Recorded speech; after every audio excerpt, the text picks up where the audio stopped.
भाई हम मोबाइल में आपको देखने जा रहे हैं तो हमको परचेज करने के लिए बोल रहा है ये, तो परचेज तो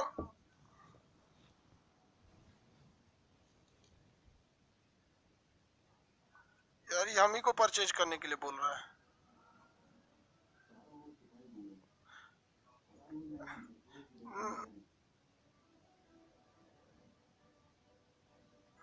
अलाउ कर देता, हमको परचेज करने के लिए बोल रहा है। मोबाइल में देखेंगे कैसे। इससे पहले वाले क्लास में आपको बहुत सारी चीजें बताए थे। कोई भी तारा बनने से पहले गैसों का गोला होता है जो निहारिका के फॉर्म में होता है, उसके बाद वो बन जाता है तारा। तारा के अंदर जो न्यूक्लियन संलयन होता है जो हाइड्रोजन हीलियम में बदल जाता है, लेकिन ये स्टेज जो होता है वो प्लाज्मा का होता है। समझाया था ना यहाँ तक में। इसके बाद वो क्या होता है, लाल दानव बन जाता है, रेड जॉइंट। इसके बाद डिपेंड करता है, छोटा रहेगा तो श्वेत वामन, उसके बाद चमकना बंद कर देगा तो काला वामन, बड़ा हो जाएगा तो अभिनव तारा। अभिनव तारा के बाद कई चीजें हो सकते हैं, वो न्यूट्रॉन हो सकता है, वो पल्सर या हो सकता है क्वेसर हो सकता है, ब्लैक होल हो सकता है। सबसे ज्यादा घनत्व जो होता है पल्सर या ब्लैक होल का होता है। क्वेसर और पल्सर बहुत तेज घूमते हैं, न्यूट्रॉन तारे पे कोई चार्ज नहीं होता। अभिनव तारा विस्फोटक होता है। श्वेत वामन को जीवाश्म तारा कहते हैं, इसमें आकार बढ़ जाता है। यहाँ तक समझा दिए थे, कल समझा दिए थे आप लोग को ना, आज आगे थोड़ा समझाएंगे। अभी जो शुरुआत का एक हफ्ता आराम आराम से चलेंगे लोग, उसके बाद थोड़ा सा समझते चलिए, आपको क्वेश्चन नहीं छूटेगा। तारे में कोई भी तारा जो होता है किस स्टेज में होता है, प्लाज्मा स्टेज में होता है। किस स्टेज में होता है, प्लाज्मा स्टेज में होता है। हो गया, सब लोग को आ गया ना भाई, किसी को कोई दिक्कत नहीं है। आप लोग का एक बार देख लेते हैं।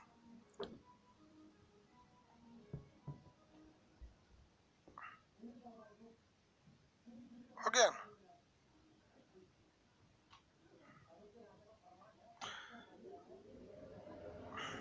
अरे अभी भी है, देखो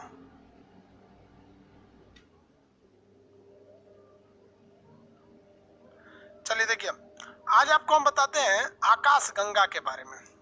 आकाश गंगा, ब्रह्मांड किसे कहा जाता है, यूनिवर्स। आप अगर यूनिवर्स की बात करेंगे तो आंख उठाइए, जितना चीज दिख रहा है सबका सब ब्रह्मांड है। आंख उठा के जितना चीज देखेंगे सबका सब ब्रह्मांड है। ब्रह्मांड बहुत असंख्य चीज है, ब्रह्मांड को कोई कल्पना ही नहीं कर सकता है। ब्रह्मांड असंख्य चीज होती है, इसकी कल्पना करना भी मुश्किल हो जाता है। ब्रह्मांड में तारे होते हैं, सबसे ज्यादा ब्रह्मांड में अगर कुछ है तो तारे हैं। असंख्य तारे हैं, उन तारों की समूह को हम लोग कहते हैं आकाश गंगा। क्या कहेंगे, आकाश गंगा। ये आकाश गंगा है। वैसे ही कई सारे आकाश गंगा होते हैं, ये भी आकाश गंगा है। कोई कहेगा तारों के समूह को क्या कहा जाता है, तो आकाश गंगा कहा जाता है। इसमें 100 अरब तारे होते हैं। कोई कहेगा एक आकाश गंगा में कितने तारे होते हैं, तो 100 अरब तारे होते हैं। एक आकाश गंगा में कितने तारे होते हैं, 100 अरब तारे होते हैं। ब्रह्मांड में आकाश गंगाओं की कोई कमी नहीं है। आकाश गंगा क्या होता है, तारों का एक समूह। यहाँ पे आपको कई सारे आकाश गंगा दिख रहे होंगे। यहाँ देखिए कितनी आकाश गंगा दिख रहे हैं, आंसर दीजिए तो।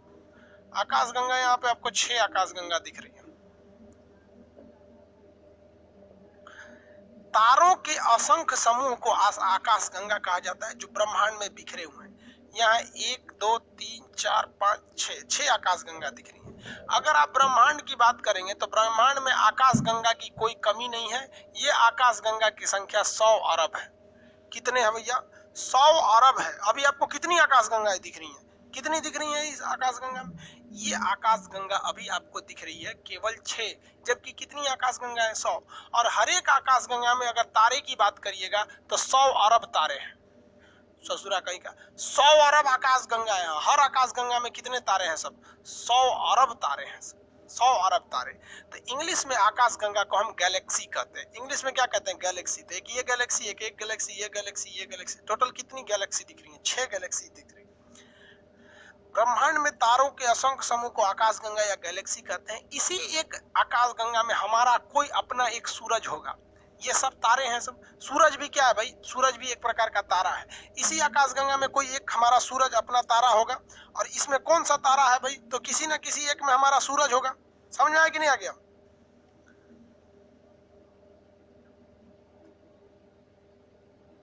सर इंग्लिश बोल दीजिए तो। अभी गैलेक्सी क्या चाइनीज भाषा है। दो ब्लैक होल में टक्कर हो जाएगा तो क्या होगा, दोनों ब्लास्ट कर जाएंगे सब।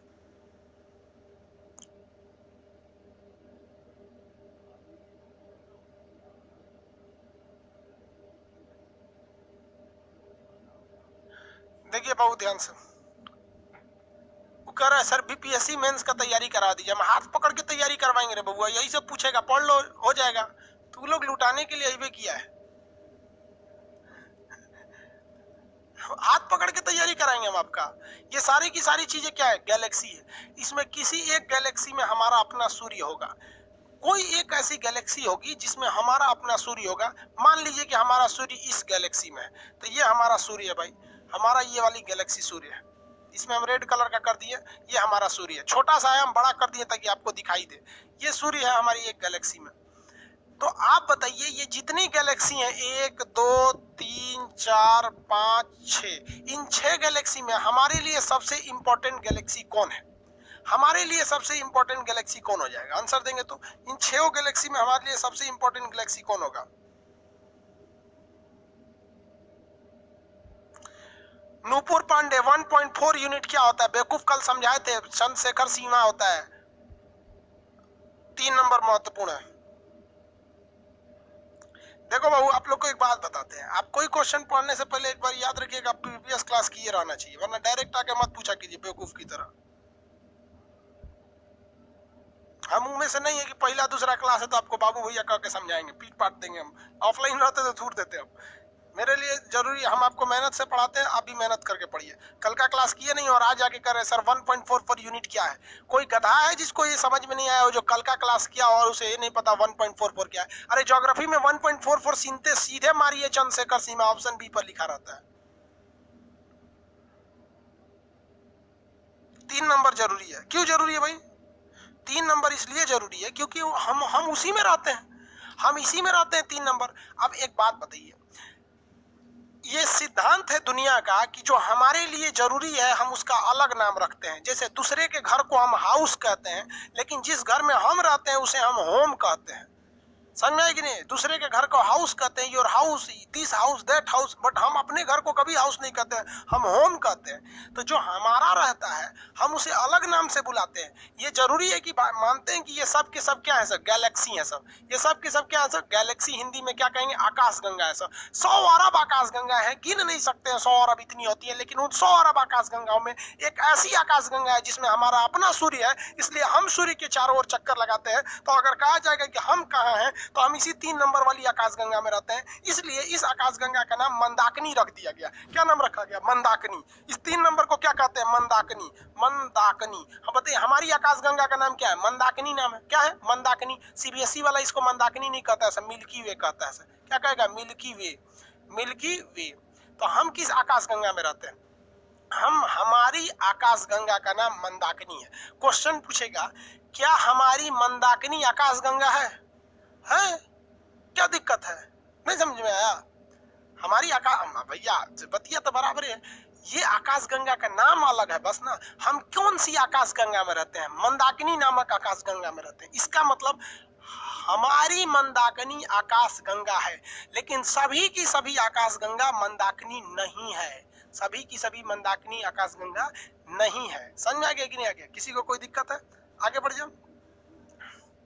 किसी को दिक्कत नहीं ना? तो हम किस में रहते हैं? मंदाकिनी नामक आकाशगंगा।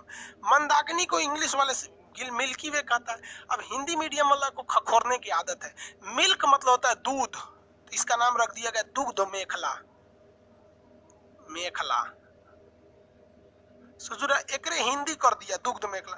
भाई एगो हिंदी तो पहले ही था, फिर एगो हिंदी कर दिया, इसलिए हिंदी मीडियम वाला चौपट हो जाता है। 8 गो तो नाम रखता है सब। पैर, गोड़, ठेहुना। इंग्लिश मीडियम वाला एक बार बोलेगा लेग, काम खत्म, उसका हो गया। हिंदी वाला दो को नाम रखता है। मस्तिष्क, दिमाग, इंग्लिश वाला आएगा कहेगा एक गो बस ब्रेन। हिंदी वाला पेट, आमाशय, उदर, ससुरा 3 गो नाम रखेगा। इंग्लिश वाला आएगा स्टोमक, काम खत्म। इसलिए इंग्लिश वाला कम पढ़ के तेज निकल जाता है सर, सीबीएसई बोर्ड वाला। वहां समझ में आया कि नहीं? हिंदी मीडियम वाला रगड़ते रह जाता है सर। तो इसी को हम कहते हैं मंदाकिनी, मिल्की वे, दुग्ध मेखला कहते हैं। भाई साहब तारों की संख्या ब्रह्मांड में तो कोई गिन ही नहीं सकता है। हमारी एक मंदाकिनी में यानी एक आकाशगंगा में 100 अरब तारे हैं, और ऐसी ऐसी आकाशगंगाओं की संख्या 100 अरब है। कितना है? 100 अरब है। आपको एक एग्जाम्पल के तौर पे समझाते हैं ताकि आपका दिमाग थोड़ा खुले, और जरा आप कल्पना कीजिए कि ये ससुरा मंदाकिनी होता कितना बड़ा है। ये मंदाकिनी है, बहुत बड़ा बड़ा गोला पड़ा हो गया। ये क्या है? मंदाकिनी है। ये मंदाकिनी है तो इसका मतलब कंफर्म कि सूरज इसी में होगा। अरे और बहुत सारे आकाश गंगा ऐसा, लेकिन इसमें मंदाकिनी है तो सूरज यहीं पे होगा। तो हम आपको बताते हैं सूरज जो है अपनी आकाश गंगा, सूरज जिस आकाश गंगा में रहता है उस आकाश गंगा का नाम क्या है? मंदाकिनी। उस आकाश गंगा का नाम क्या है? मंदाकिनी। उस मंदाकिनी में ये सबसे साइड में है और ये इसका चक्कर लगाता है। क्या करता है? चक्कर लगाता है। तो सूर्य भी चक्कर लगा रहा है किसका? अपनी मंदाकिनी का। ये छोटा बड़ी धीमा चक्कर लगाता है। कितने लोग बता सकते हैं कि हमारी पृथ्वी जिसमें हम रहते हैं वो सूर्य का चक्कर कितने दिन में लगाती है?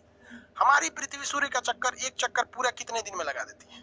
इतना तो लोल नहीं होगा, सब आंसर दे ही देना चाहिए। कितने दिन में लगा देती है? और आंसर तो भाई 365 दिन में। ठीक है, एक दिन में कौन बोल रहा है? दीपक पटेल जी। कहा भाई सरदार पटेल का नाम डुबाएंगे आप? एक दिन में तो हम अपने जगहिया पे घूमते हैं, समझ में आएगी नहीं आ गया? उस सूर्य का चक्कर थोड़े लगाता है, हम अपना चक्कर लगा 365 दिन में चक्कर लगा लेता है। लेकिन ये जो सूर्य है ये चोटा इतना कोढ़िया है कि ये इसका चक्कर लगाता है 25 करोड़ साल में। देखिए इस कोढ़िया को 25 करोड़ साल में चक्कर लगाता है। हद है भैया। अगर सूर्य को अपना हैप्पी बर्थडे एक साल बनाना है अगला साल में, तो एक साल के बाद अगला साल आएगा 25 करोड़ साल बाद। इतना बड़का ये सूर्य कोढ़िया है। ये कितने स्पीड से घूमता है आपको पता है? ये कोढ़िया कितने स्पीड से घूमता है? तो 250 किलोमीटर प्रति सेकेंड। अब अंदाजा लग गया कि भैया कोढ़िया नहीं है, ये इतना बड़ा है ये है। तो चूरा आकाश गंगा जिसमें हम रहते हैं, आकाश गंगा की तो कोई कमी नहीं है। एक चक्कर पूरा करने में 25 करोड़ साल लगता है, जबकि इसकी स्पीड जो होती है वो क्या होती है? 250 किलोमीटर प्रति सेकंड। 250 किलोमीटर प्रति सेकंड। सोचिए कितना भयानक होता है। अगर एक राज्य की बात करेंगे, स्पेशली अगर बिहार का, तो 1 सेकंड में आर पार बिहार। राजस्थान की बात करेंगे 2 सेकंड में राजस्थान आर पार, खत्म कहानी। इतना खतरनाक होता है, इतनी स्पीड से। अब आप साइज का अंदाजा लगा लीजिए। इसीलिए हम जब भी आपसे बोलेंगे एस्ट्रोनॉमी में कुछ समय की बात, तो कुछ समय का मतलब सीधे आप समझिए करोड़ साल बाद। यानी सूर्य को हैप्पी बर्थडे कितने साल बाद आता है? 25 करोड़ साल बाद। इसे हम लोग कहते हैं कॉस्मिक ईयर।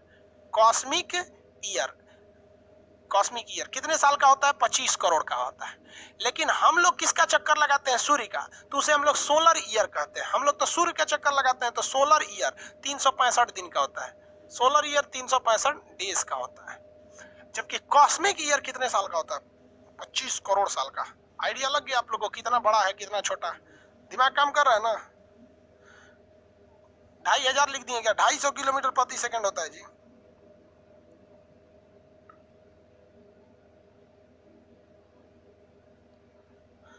से बताएंगे बाबू अभी गैलेक्सी का।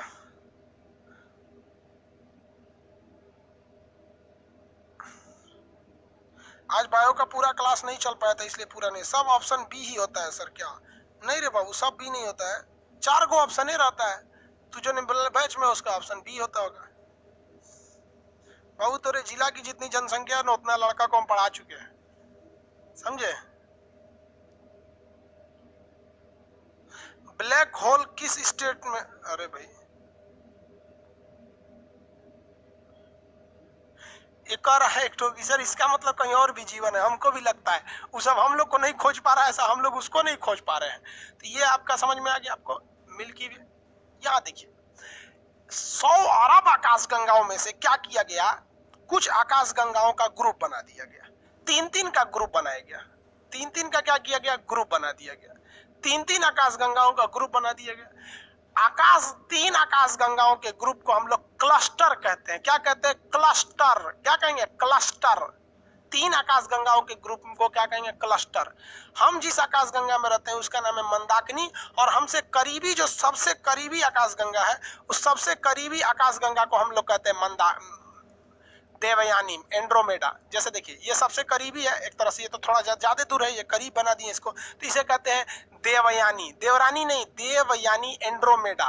देवयानी यानी एंड्रोमेडा, देवयानी यानी एंड्रोमेडा कहते हैं। क्या कहते हैं? एंड्रोमेडा।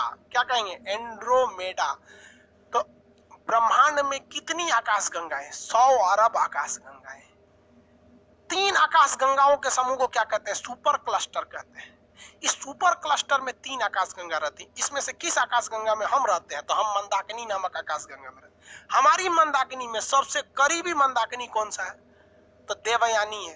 कौन सा है? देवयानी है।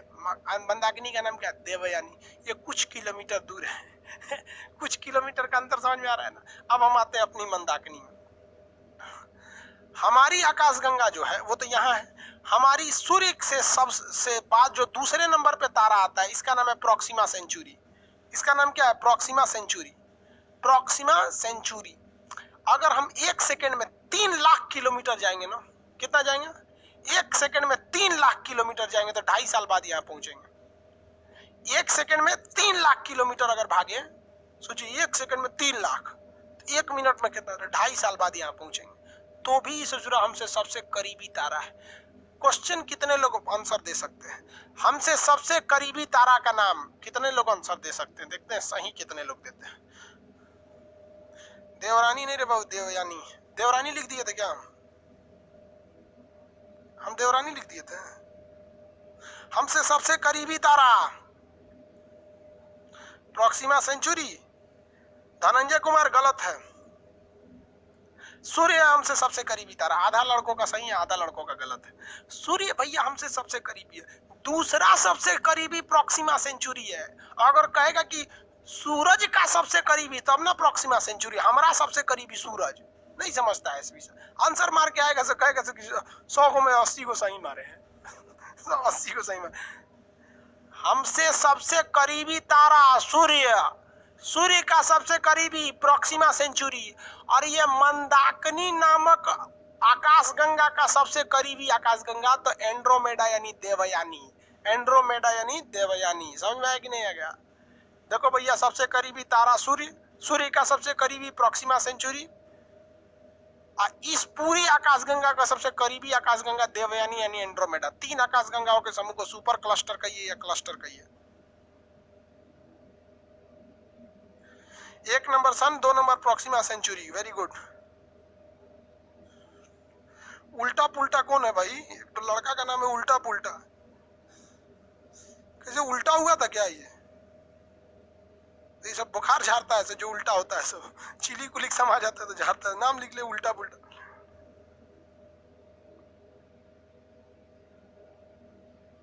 आगे बढ़े।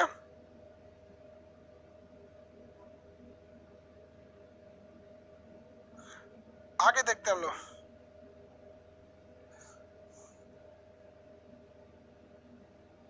सर आपके क्लास मेन से कैसे उपयोगी होगी बताइए।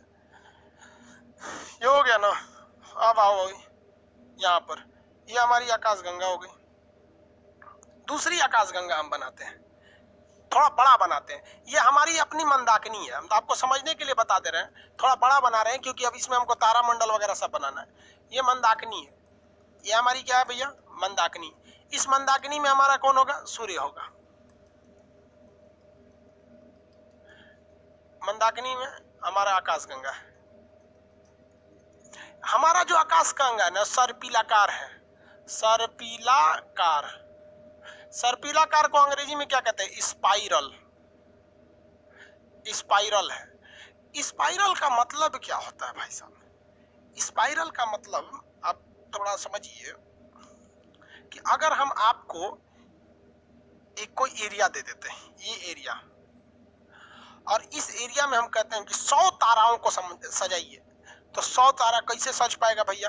मान के चलिए कि एक एरिया दे दिया हम, इस एरिया में हमको 100 ताराओं को रखना है, तो 100 तारा कैसे? 1 2 3 4 5 6 7 8 9 10 11 12 13 14 15 16 17 18 19 20 50 में भर जाएगा। लेकिन अगर हम इसमें स्पाइरल कर देंगे ना तो उससे ज्यादा भर जाएगा। स्पाइरल का मतलब होता है ना, ओकरे ऊपर एक और, ओ के ऊपर एक और, ओ के ऊपर एक और, ओ के ऊपर एक और, उसी को कहते हैं स्पाइरल हो गया। कोई भी चीज क्या हो गया? स्पाइरल। स्पाइरल समझते? स्प्रिंग देखें, स्प्रिंग, स्प्रिंग स्पाइरल होता है। आप स्प्रिंग को रखिएगा ना तो एक के ऊपर एक होते हैं सब, एक के ऊपर एक, एक के ऊपर एक। तो ये जो आकाशगंगा है ना, तो ये मत सोचिएगा कि अगर यहाँ तारा है तो यहाँ एक दूसरा नहीं है, यहाँ पे एक और हो सकता है, बस हाइट का अंतर देके, हाइट का अंतर देके। मतलब कहने का सेंस है कि तारे एक प्लेन में नहीं है, तारे ऐसे भी हैं, फिर उसके ऊपर दूसरा लेयर है, फिर उसके ऊपर दूसरा लेयर है, फिर उसके ऊपर दूसरा लेयर है, यानी एक के लेयर में नहीं है, लेयर दर लेयर है सब। इसी को कहते हैं स्पाइरल। क्या कहते हैं? स्पाइरल। तबे ना इतना में बहुत ज्यादा हट गया है सब। तो तारे क्या हमारे कहेगा आकाश गंगा का आकार कैसा है, तो आकाश गंगा का आकार स्पाइरल है। आकाश गंगा का आकार कैसा है? स्पाइरल। किसी को कोई दिक्कत नहीं। आकाश गंगा का आकार कैसा है? स्पाइरल है, सर्पिलाकार है।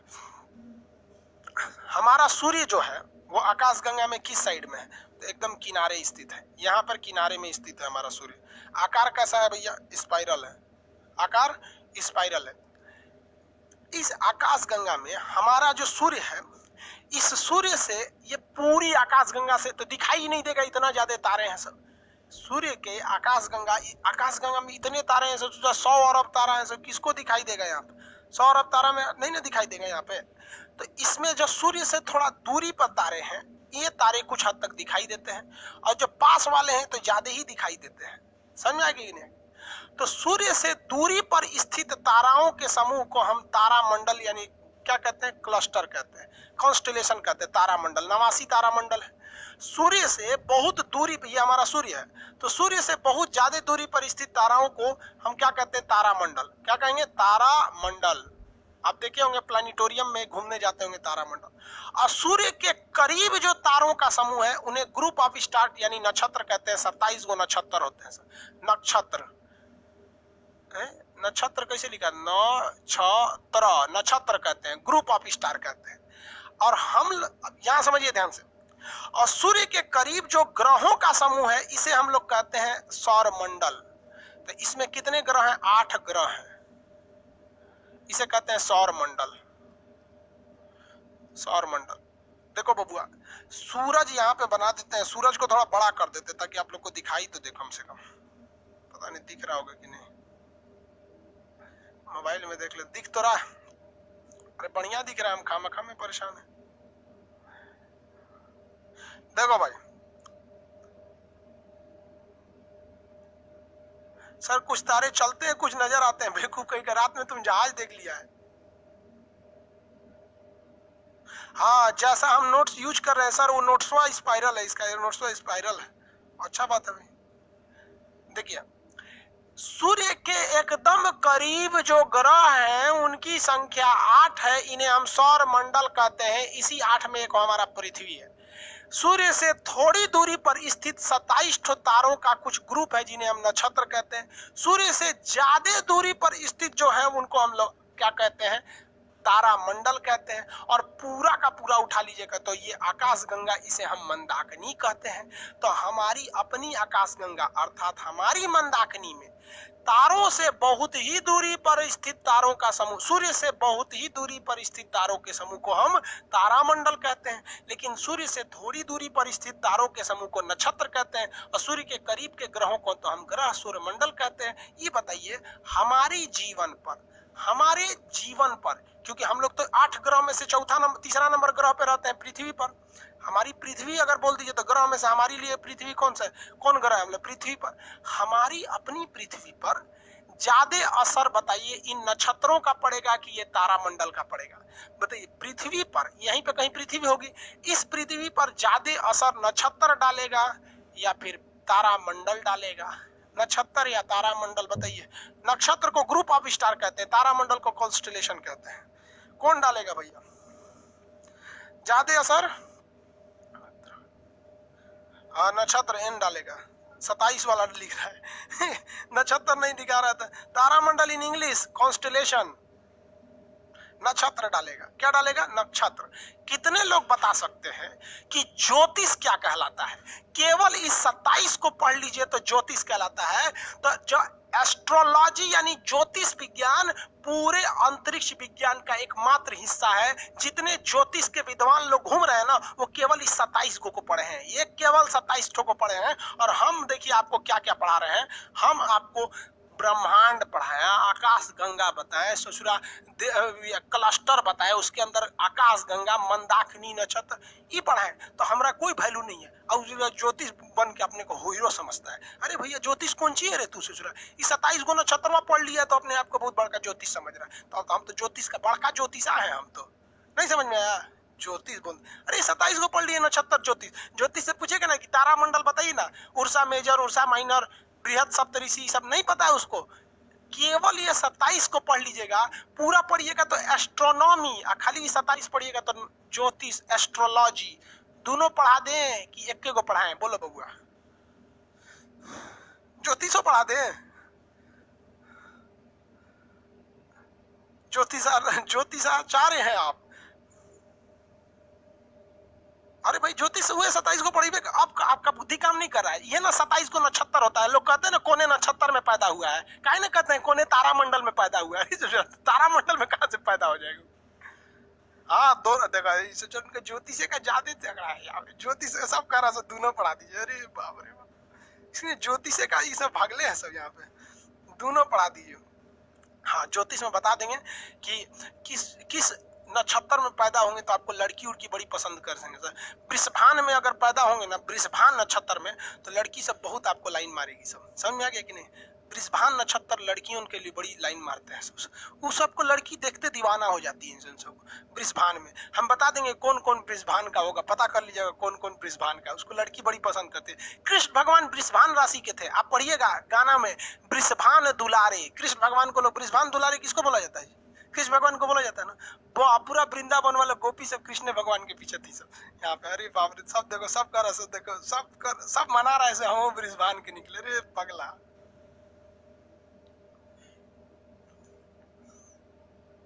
ये वो कह रहा है अभिषेक कुमार सर बीपीएससी नहीं निकला तो ज्योतिष बन जाएंगे लोग। अच्छा हाल भाई, अभी से ये बैकअप से लेके चल रहा है। चलिए देखो भाई, आगे देखते हैं हम लोग, सब ऐसे पगला देगा सब। 27 तो नक्षत्र होता है। पहले ग्रहों की संख्या कितनी थी? कितने लोग बता सकते हैं? पहले ग्रहों की संख्या थी 9। आपको हम नक्षत्र का बताते हैं। नक्षत्र ज्योतिष में बहुत पहले से, जब कृष्ण भगवान उत्तर प्रदेश का मथुरा छोड़कर गुजरात के द्वारका चले गए थे तो गोपियां परेशान हो गई थी और गोपियों ने कहा था कि नखद वेद ग्रही जोड़कर अधिकर अबसो बनत उसे खाए। मतलब जितने नक्षत्र हैं उसे जोड़ दीजिए। तो नक्षत्र कितने भैया? 27। उन्होंने क्या कहा था? नखद वेद ग्रही जोड़कर। नक्षत्र कितने हैं? 27। वेद कितने हैं? 4। ऋग्वेद, सामवेद, यजुर्वेद, अथर्ववेद, 4। नखद वेद ग्रह, ग्रह कितने हैं? तो उस समय ग्रहों की संख्या 9 थी भैया। आज ना 2006 में 8 हो गए सब। तो नखद मतलब नक्षत्र, वेद ग्रही जोड़कर, जोड़िए तो सब, जोड़िए तो कितना हो गया? 40 हो गया। 40 ना हो गया जी? 27 4 31 40 अधिकर। अब इसको आधा कीजिए, 40 का आधा करेंगे 20। अब जो बनत उसे खाए, क्या बन गया? 20। 20 मतलब होता है जहर। 20 मतलब क्या होता है? जहर। उसे खाए मतलब खा लेंगे। तो लेटर लिख के दी थी सब कृष्ण भगवान को, ये कृष्ण भगवान आप चल गए ना, देख लीजिए, नखद वेद ग्रही जोड़ी कर अधिकर अब सो बनत उसे खाए, आना तो लौट आइए यहाँ पर। ये होता है वृषभान ग्रह में जाने का। पगला जाती है सब। तो कुछ कुछ लड़का सबको देखिएगा ना, वो नखद वृषभान का होता है तो ओकरे याद में लड़की सब इसे ब्लेड से काट लेती है। Oh my God, if you will not return that I will cut my all arteries and veins because I true love you. दूर ससुरा का। सच्चा प्यार इंसान की जिंदगी बर्बाद कर देता है। अगर जिंदगी बनाना है तो याद रखिए, या तो प्यार कीजिए नहीं, या तो ओनली टाइम पास, अदरवाइज आपकी लाइफ खराब हो जाएगी। लड़की छोड़ के जाना मतलब सौभाग्यशाली। जिस को लड़कियों ने लात मारा वो बहुत आगे चला गया है। समझ में आ गया कि नहीं गया? लड़की छोड़ के जाने से कुछ नहीं होता है। लड़की है ससुरी, ऑक्सीजन थोड़े है कि चल जाएगी तो मर जाएंगे आप लोग। हटाइए उन सब। समझ में आ गया कि नहीं? कौन कौन क्या क्या बोल रहा है भाई?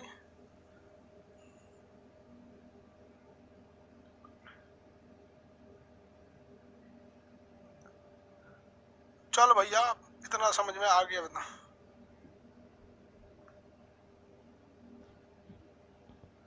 शैलेश कुमार कह रहे हैं प्यार हो जाता है। हो जाता है, जिसके पास टाइम रहता है उसी को होता है। जिसको टाइम नहीं है उसके पास फुर्सतें नहीं है, प्यार हो जाता है। बचपना है ये। इतना तो समझ में आ गया आप लोग को? किसी को कोई दिक्कत नहीं है? सूर्य प्रोक्सिमा सेंचुरी वगैरह में हम लोग किसमें रहते हैं? मंदाकिनी, देवयानी इत्यादि में रहते हैं लोग। तो ये आकाशगंगा। तो हम आपको क्या बताए थे? तारा कैसे बनता है, फिर तारों के समूह हो जाते हैं, फिर कैसे कैसे हो जाता है, फिर बिग बैंग थ्योरी वगैरह, ये सारी चीजें आते रहते हैं आपको। ये सब के बारे में आपको पढ़ना है, A to Z। आगे बताएं आपको तारामंडल वगैरह आकाशगंगा के बारे में सब बताएं। ब्रह्मांड क्या चीज हो जाएगा भाई, तो नक्षत्र वगैरह तो होते हैं सब भाई। ज्योतिष किस पर स्थित है, तारामंडल पे कि नक्षत्र पे? ज्योतिष किस पर स्थित है भाई, ज्योतिष तारामंडल पे नहीं, नक्षत्र पर स्थित है। याद देखो, ये पूरा का पूरा जो बोर्ड देख रहे हैं ना, ये पूरा का पूरा क्या है, ब्रह्मांड है। इस ब्रह्मांड में क्या आते हैं, सब आकाश गंगा आते हैं। ब्रह्मांड के अंदर पहले तो क्लस्टर आएंगे सर, खैर क्लस्टर की कोई दिक्कत नहीं, आकाश गंगा, उस आकाश गंगा में तारामंडल आएंगे सर, यहां हम बना देते हैं। देखो भाई, अगर हम आपको सिलोइज में पढ़ाएंगे ना, हम पढ़ाएंगे नहीं, लेकिन सिलोइज में क्या होता है कि वेन डायग्राम की तरह बनाया जाता है उसमें, तो इसमें सबसे पहले क्या आएगा, ब्रह्मांड। सबसे बड़ा चीज क्या होता है, ब्रह्मांड। इस ब्रह्मांड के अंदर अगर आप देखिएगा तो इस ब्रह्मांड के अंदर क्या आएंगे सब, असंख्य आकाश गंगा आएंगे सब, आकाश गंगा, आकाश गंगाओं की संख्या बहुत ज्यादा है, असंख्य आकाश गंगा आएंगे। उस आकाश गंगा के अंदर जाएंगे तो तारामंडल आएगा, तारामंडल। इस तारामंडल के अंदर आएंगे तो नक्षत्र आएगा, क्या आएगा, नक्षत्र आएगा। इस नक्षत्र के अंदर आएंगे तो सौर मंडल आएगा, सौर मंडल आएगा। सौर मंडल के केंद्र में कौन आएगा, सूर्य आएगा। कौन आएगा, सन आएगा। सूर्य के चारों ओर क्या आएगा, सौर मंडल आ जाता है। ये इतनी चीजें होती है सर, इसको ध्यान में रख के पढ़ना है आपको। हमारी आकाशगंगा का नाम है मंदाकिनी, हमारी आकाशगंगा का नाम क्या है, मंदाकिनी। अब इतना तो समझ में आ गया आप लोगों को, समझे सब कि नहीं?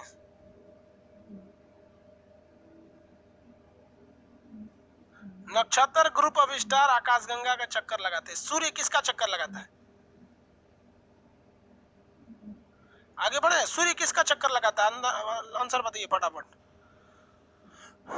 सूर्य किसका चक्कर लगाता है, अरे भैया सूर्य अपनी आकाशगंगा का चक्कर लगाता है। सूर्य किसका चक्कर लगाता है, अपनी आकाशगंगा का चक्कर लगाता है। समझ आया कि नहीं का? और हम किसका चक्कर लगाते हैं, सूर्य का चक्कर लगाते हैं। सूर्य के पीछे सूर्य भागता है तो हमको भी खींच के लेके भागता है। सूर्य क्या करता है, हमको भी खींच के लेके भागता है, लेकिन पता नहीं चलता है हम लोग को। सूर्य चक्कर लगाता है आकाशगंगा का। अब कुछ एक से एक लोल वैज्ञानिक हुआ है सब। वैज्ञानिक लोल देखिए कौन कौन लोल वैज्ञानिक, यहाँ आपको 4 सिद्धांत पढ़ना है, टालमी, कोपरनिकस, केपलर और हब्बल। एक तारा सिद्धांत, द्वितारा सिद्धांत और उसके बाद से बिग बैंग थ्योरी। ये हमारा सूर्य है, सूर्य है, और ये हमारा पृथ्वी है। ये हमारी क्या है, पृथ्वी है। टालमी एक वैज्ञानिक थे, ये चोट्टा टालमिया क्या बोला, टालमी बोलता है ना कि हमारी पृथ्वी स्थिर है, हमारी पृथ्वी स्थिर है। सूर्य हमारी पृथ्वी का चक्कर लगाता है, इसीलिए तो सूर्योदय और सूर्यास्त होता है। कौन चक्कर लगा रहा है, सूर्य लगा रहा है। तो चोट्टा बोलता है कि सूर्य चक्कर लगाता है, सूर्य चक्कर लगाता है। और लोग टालमी को लोग भगवान समझने लगे, वैज्ञानिक, टालमी वैज्ञानिक, हद हो गया। इसको टालमिया को लोग 800 साल तक इस टालमी को लोग वैज्ञानिक कहने लगे लोग, टालमी टालमी। टालमी के बाद आया आपका कोपरनिकस। कोपरनिकस, कोपरनिकस ने कहा रे बकलोलवा, सूर्य चक्कर नहीं लगाती है, पृथ्वी चक्कर लगाते हैं। कौन चक्कर लगा रहा है, पृथ्वी चक्कर लगाता है। कौन चक्कर लगाता है, पृथ्वी। तो पहली बार किसने बोला था, कोपरनिकस। उसके बाद आया केपलर। केपलर ने कहा कि पृथ्वी जो चक्कर लगाती है वो गोला पे चक्कर नहीं लगाती है, अंडाकार रास्ता पे चक्कर लगाती है, तो ये गोला पे चक्कर नहीं लगाती है। तो कोपरनिकसवा बोला था गोल गोल चक्कर लगाती है, कहा कि ना ना गोल गोल नहीं लगाती है, ये इलिप्टिकल लगाती है। इलिप्ट मतलब है दीर्घवृत्त। कैसा चक्कर लगाती है, दीर्घवृत्त पर चक्कर लगाती है। कैसा चक्कर लगाती है, दीर्घवृत्त पर आता है। आए गैलीलियो। गैलीलियो, गैलीलियो ने दूरदर्शी बनाकर इसे क्या कर दिया, प्रूफ कर दिया कि देख भैया ये सब सही बोल रहा है, सब सिवाय टालमिया का। तो सबसे बड़का लोन कौन था, टालमी था। बताओ, पगला बोलता है कि पृथ्वी, इसीलिए तो सूर्यास्त और सूर्योदय होता है। चक्कर कौन लगाता है, पृथ्वी किसका चक्कर लगाती है, सूर्य का चक्कर लगाती है सब। कोपरनिकस, एक तो लड़का को एक टीचर बता दिए थे ना कि कोपरनिकस का ग्रीक नाम केपलर है, दोनों एक का नाम है। अरे भाई दोनों अलग अलग समझ में आ गया आप लोग को। अब इसके बाद आए थे हब्बल। हब्बल ने जो दूरदर्शी बनाया, ये अंतरिक्ष में भेज दिया दूरदर्शी को। अंतरिक्ष दूरदर्शी, दूरबीन, ये दूरबीन जो बनाया इन्होंने पूरी की पूरी दूरबीन में अंतरिक्ष में भेज दिया। गैलीलियो जो बनाया ये पृथ्वी पे बैठ के अंतरिक्ष को देख रहा था। हब्बल क्या किया, अंतरिक्ष में दूरबीन भेज के उससे सिग्नल मंगाने लगा। तो कहेगा हब्बल क्या है, तो हब्बल एक टेलीस्कोप है, जिस टेलीस्कोप की मदद से हम पृथ्वी पर रहते हुए भी अपनी आकाश गंगा को देख सकते हैं। और उससे देखने के बाद पता चला कि सारे तारे एक दूसरे से दूर जा रहे हैं, अर्थात ब्रह्मांड का आकार अभी बढ़ रहा है। क्वेश्चन पूछा हुआ है कि हब्बल क्या है, तो हब्बल एक दूरबीन है जिसे अंतरिक्ष में छोड़ा जा चुका है। इस दूरबीन का निर्माण एडविन हब्बल नामक खगोलवेता के नाम पर पड़ा है। हब्बल ने बताया था कि ब्रह्मांड अभी और विस्तारित हो रहा है, बढ़ रहा है। दुनिया में सबसे बड़ा चीज क्या हो जाएगा भैया, तो ब्रह्मांड हो जाएगा। सब चीज ब्रह्मांड के अंदर ही आते हैं, इसीलिए इनको ब्रह्मा कहा जाता है ना। ब्रह्मांड को बनाया था ब्रह्मा जी, उन्हीं के ऊपर मूर्ति मंदिर उंदिर नहीं है। विवाह कर लिए थे, वो एगो श्राप व्राप लग गया था उनको। चलिए यहाँ देखिए ध्यान से, इतना तो आप लोग को समझ में आ गया। किसने बोला कि पृथ्वी चक्कर लगाती है? सबसे पहले किसने बोला कि पृथ्वी चक्कर लगाती है? सबसे पहले किसने बोला पृथ्वी चक्कर लगाती है भाई? सबसे पहले बताया था कोपरनिकस ने, लेकिन ये गलती कर दिया था। इसने बोला था गोला पे चक्कर लगाती है। केपलर ने बोला दीर्घवृत्त पे चक्कर लगाती है। केपलर का सिद्धांत आपको फिजिक्स में पढ़ाएंगे। गैलीलियो ने सिद्ध कर दिया था कि पृथ्वी पर चक्कर लगाती है। हब्बल ने क्या बोला था, अंतरिक्ष दूरबीन है, और इसने बोला कि ब्रह्मांड विस्तारित हो रहा है। ब्रह्मांड क्या हो रहा है, विस्तारित हो रहा है। टालमी बकलोलवा, टालमी बोला था कि सूर्य चक्कर लगाता है। टालमिया तो लोल था। बालकृष्ण महतो, टालमिया तो बोला था कि सूर्य चक्कर लगाता है, तो लोल था। ये टालमी है। कोपरनिकस, कई को कोपरनिकस लिखने नहीं आ रहा है ना, तो दू लिख दिया कोपरनिकस की जगह पे दू। केपलर ने ग्रहों की गति का सिद्धांत दिया और उसने बताया था कि दीर्घवृत्त पर चक्कर लगाते हैं। हमसे सबसे करीबी आकाशगंगा कौन है, आंसर दीजिए। हमारा सबसे करीबी आकाशगंगा कौन है, आंसर दीजिए। हमारा सबसे करीबी आकाशगंगा कौन है, केपलर आदमी का नाम है, एंड्रोमेडा। वही देवयानी या एंड्रोमेडा। हमसे सबसे करीबी तारा बोलिए, हमारा सबसे करीबी तारा, हमसे सबसे करीबी तारा, सबसे करीबी तारा हाँ सूर्य। सूर्य से सबसे करीबी तारा प्रोक्सिमा सेंचुरी। सूर्य से सबसे करीबी तारा हो जाएगा प्रोक्सिमा सेंचुरी। सूर्य से सबसे करीबी तारा प्रोक्सिमा सेंचुरी हो गया। सूर्य से सबसे करीबी तारा प्रोक्सिमा सेंचुरी। दूरबीन और टेलीस्कोप में क्या अंतर है भाई? दोनों एक ही चीज है। तो जो टेलीस्कोप होते हैं सब बहुत दूर तक दिखाई दे देते हैं। टेली मतलब होता है दूर, स्कोप मतलब देखना। हिंदी में उसी को कहते हैं दूरबीन।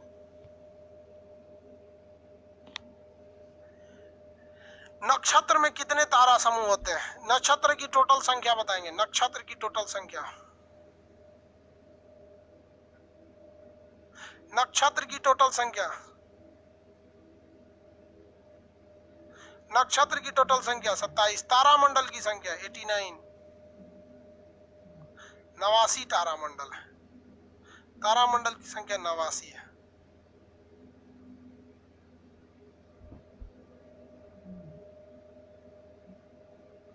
चलिए इतना हो गया। अब इसको आज के लिए इतना ही रहने देते हैं, कल बताएंगे आपको, ठीक है। अब ज्योतिष वगैरह सब पढ़ने के लिए रेडी रहिए। ज्योतिष में ईवी ज्योतिष वगैरह, ज्योतिष तो सिंपल है यार तो हम आपको पढ़ाइए देंगे। ज्योतिष सिंपल है, E27 को पढ़ा देंगे तो ज्योतिष हो जाएगा। जब ज्योतिष पढ़ लीजिएगा ना सब समझ में आ जाता है आप लोग को।